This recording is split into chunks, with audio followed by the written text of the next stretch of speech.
السلام علیکم۔ پاکستان جو اس وقت سرزمین بے آئین بنی ہوئی ہے اور اس سے محبت کرنے والوں پہ جس طرح زمین تنگ کی گئی ہے، ایسا پہلے کبھی نہیں تھا۔ ارشد شریف جو اس دھرتی ماں پہ قربان ہو گیا کیونکہ اس نے رجیم چینج کے ڈرامے کو قبول کرنے سے انکار کر دیا تھا اور اس ڈرامے کے پس پردہ کرداروں کو بے نقاب کرنے کے لیے کئی پروگرام کیے تھے، جس کے بعد اس کو انتہائی دھمکیاں دی گئی اور اس نے ملک چھوڑا اور کینیا میں شہید ہو گیا۔ آج سپریم کورٹ میں اس کی والدہ پیش ہوئی ہے اور بدقسمتی دیکھیے کہ لاکھوں سپریم کورٹ کے وکیل اور ہائی کورٹ کے وکیلوں کے باوجود ارشد شریف کی والدہ کو پورے پاکستان سے کوئی وکیل نہیں مل رہا۔ اگر وطن سے محبت کرنے والوں کو اسی طرح تنہا چھوڑا جائے گا تو کون اس کی حفاظت کرے گا؟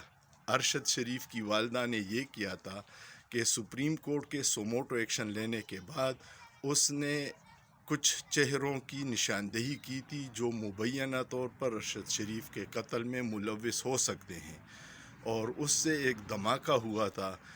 لفافہ میڈیا جو بڑا اپنے دوست کے لیے تو اس نے خیر منافقت کی، وہ بھی خاموش ہے اور وکیل بھی سارے خاموش ہیں، انسانی حقوق کے چیمپئن بھی خاموش ہیں، اور ارشد شریف کی والدہ میرے خیال میں سوچ رہی ہوگی کہ 2 بیٹے اور 1 شوہر اس ملک پہ قربان کر کے کیا میں نے گھاٹے کا سودا تو نہیں کیا، کیونکہ اس ملک میں لٹیروں، چوروں، ڈاکوؤں، منی لانڈرر کے مزے ہیں اور ملک سے محبت کرنے والوں کی زندگی عذاب بنی ہوئی ہے۔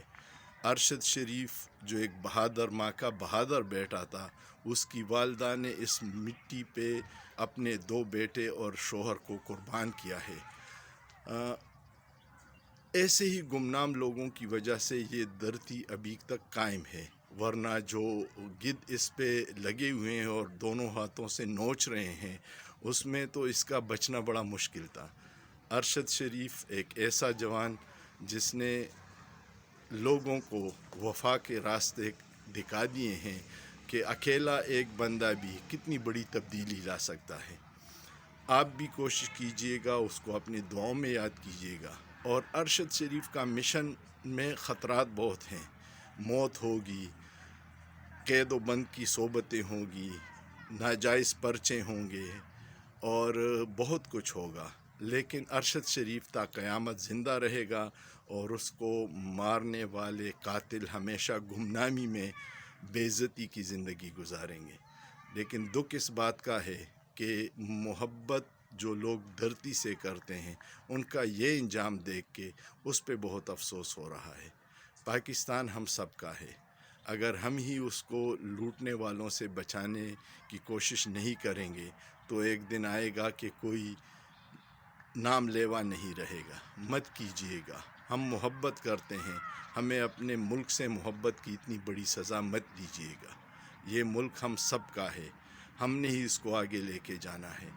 آپ اپنی چھوٹی چھوٹی ذاتی انا اور رنجشوں کو دشمنیوں میں مت بدلیے گا، اپنے ذاتی مفادات کے لیے ملک کے مفادات قربان مت کیجیے گا۔ یہ ہم سب کا ملک ہے۔